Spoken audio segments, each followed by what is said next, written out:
Assalamualaikum warahmatullahi wabarakatuh.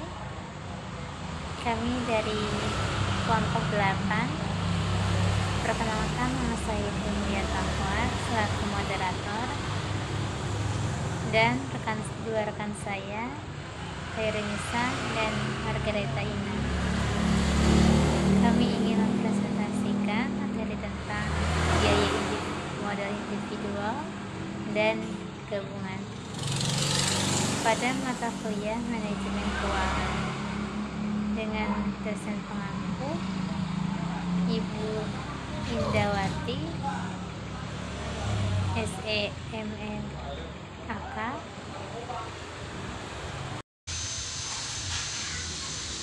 Kapital atau modal adalah faktor yang diperlukan oleh perusahaan di dalam biaya tersebut ada di dalam setiap komponen dari berbagai modal tersebut.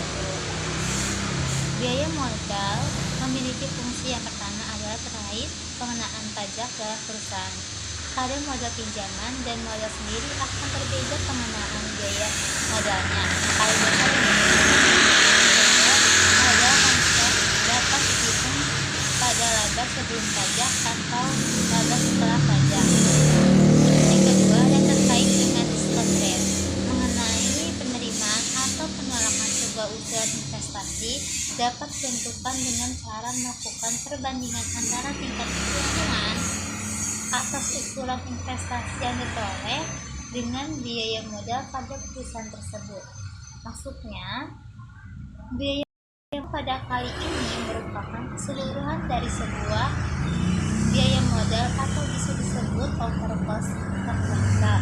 Sebagai contoh, pengenaan suatu usulan investasi apakah diterima atau tidak ditentukan dengan metode net present value.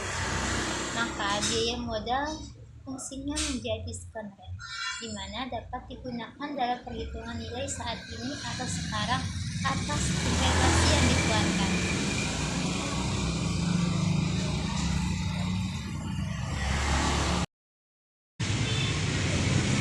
Biaya modal secara keseluruhan adalah biaya modal di mana akan dihitung secara keseluruhan biaya dari penggunaan modal pada perusahaan. Seperti yang diketahui bahwa modal yang akan perusahaan gunakan adalah modal yang bersumber pada modal sendiri dan modal asing, sehingga dalam memperhitungkan biaya modalnya adalah dari penggunaan sebuah jenis modal, overall cost capital atau biaya modal yang menyeluruh pada perusahaan berkonsep memiliki manfaat yang terkait dengan penentuan nilai pada usulan investasi jangka panjang. Perkenalkan, nama saya Margareta Ina. Di sini saya akan membaca di slide kelima. Di slide kelima itu terdapat dua jenis penimbangan historical. Yang pertama, penimbangan nilai buku. Yang kedua, penimbangan nilai pasar. Di slide keenam, dengan keberadaan biaya flotasi yang menjadi penyebab lebih mahalnya biaya modal ekuitas ekstern dibandingkan dengan biaya modal laba ditahan, maka pada tiap rupiah pendanaan baru akan membuat biaya modal rata-rata tertimbangnya mengalami kenaikan. Oleh karenanya, sumber pendanaan yang paling awal dipakai yaitu sumber dana yang dimana lebih murah biaya modalnya. Weighted Marginal Cost of Capital atau MCC adalah suatu grafik atau skedul yang membuat hubungan biaya modal perusahaan pada tingkat pendanaan baru. Skedul tersebut dipergunakan dalam penetapan penggunaan tarif diskonto pada proses anggaran modal perusahaan. Dalam memperhitungkan MCC, diharuskan mengikuti beberapa langkah yang diantaranya adalah sebagai berikut. Yang pertama, menetapkan biaya dan persentase pendanaan yang dipergunakan pada tiap sumber dana seperti hutang, saham preferen, dan ekuitas saham biasa. Yang kedua, melakukan perhitungan breakpoint atas skedul MCC, yakni tingkat pendanaan yang menyebabkan biaya modal rata-rata tertimbang menjadi meningkat. Breakpoint dapat dihitung dengan cara membagi jumlah maksimal dana pada sumber dana yang memiliki biaya paling murah dengan persentase pendanaan oleh sumber dana yang memiliki biaya paling murah. Yang ketiga, melakukan perhitungan biaya modal rata-rata tertimbang kisarannya berada di atas total pendanaan antara breakpoint. Yang keempat, menyusun grafik atau schedule MCC yang memperlihatkan setiap pembaruan dari tingkat jumlah pendanaan atas biaya modal rata-rata tertimbang. Penggunaan schedule tersebut akan dilakukan secara bersamaan dengan adanya schedule kesempatan investasi guna menentukan investasi. Di slide ke-8, ada dua faktor penting perusahaan yang berasal dari kendali langsung perusahaan, yaitu tingkat suku buku dan tarif pajak. Yang pertama, tingkat suku buku. Ketika pada suatu perekonomian suku bunganya semakin tinggi, maka biaya utangnya pun semakin tinggi juga. Sebab suku bunga yang harus perusahaan bayar pada pemegang obligasi harus lebih tinggi guna mendapatkan modal utang. Yang kedua, tarif pajak. Tarif pajak termasuk faktor penting yang mempengaruhi biaya modal. Tarif pajak dipergunakan untuk memperhitungkan biaya utang atas penggunaannya pada WACC. Di samping itu, kebijakan pajak juga bisa menjadi faktor yang mempengaruhi biaya modal. Izin memperkenalkan diri, nama saya Herunisa. Saya dari kelas 5 Saki 06 ingin menjelaskan tentang faktor-faktor yang mempengaruhi biaya modal. Nah, ada dua faktor penting perusahaan yang berasal dari kendali langsung perusahaan, yang tingkat suku bunga dan tarif pajak. Nah, itu untuk pertama ada tingkat suku bunga.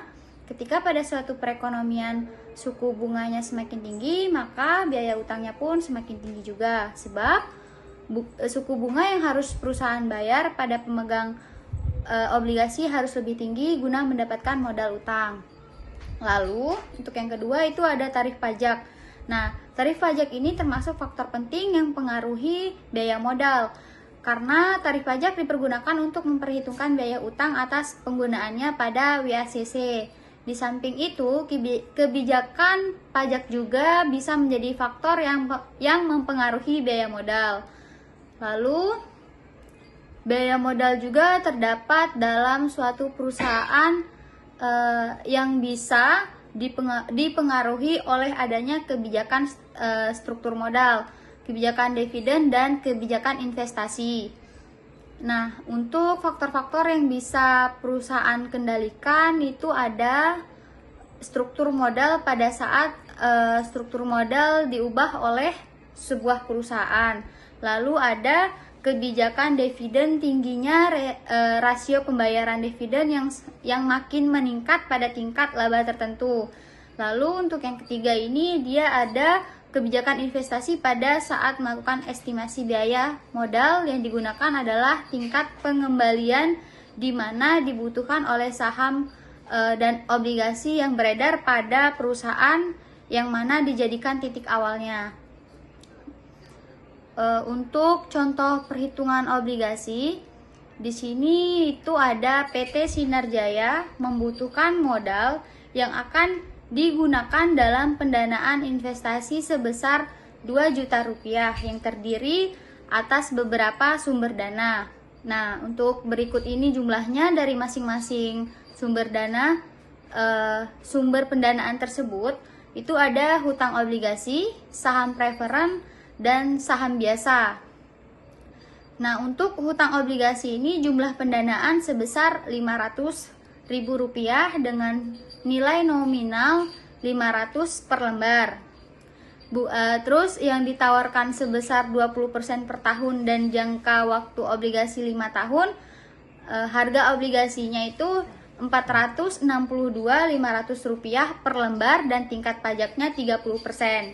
Lalu untuk saham preferennya, biasanya pendanaan saham preferen adalah Rp400.000. Harga jual saham preferen sebesar Rp32.250 setiap lembar dengan dividen sebesar Rp4.500 per lembar. Nah, lalu untuk saham biasa ini jumlah pendanaan dari modal saham biasa itu sebesar Rp1.100.000. Harga jual sahamnya itu Rp22.500 dengan dividen sebesar Rp3.125 setiap lembar dengan pertumbuhan 5% dari informasi di atas. Nah, jadi untuk menghitung biaya modal secara individual dan biaya modal keseluruhan, berikut kita rincikan penyelesaian biaya secara individualnya. Jadi untuk yang pertama ini ada biaya modal secara individual. Biaya modal hutang obligasi Rp500.000 dikali 20% itu sama dengan Rp100.000. Nah, di sini terdapat rumusnya.